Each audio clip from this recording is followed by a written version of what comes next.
Hello everyone. Welcome to the commonly mispronounced word series part 40.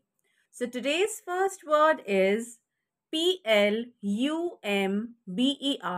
is not plumber, it's plumber. It's plumber. Who is a plumber? A person who repairs and fits all our water supply, taps and all that.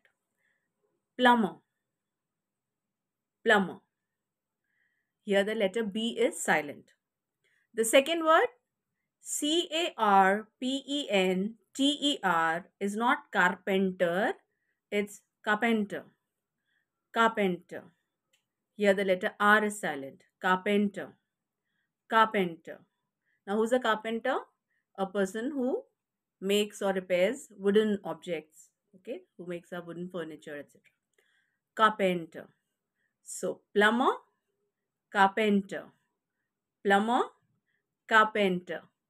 Plumber, carpenter. So see you tomorrow with two new words. Till then, happy learning and bye-bye.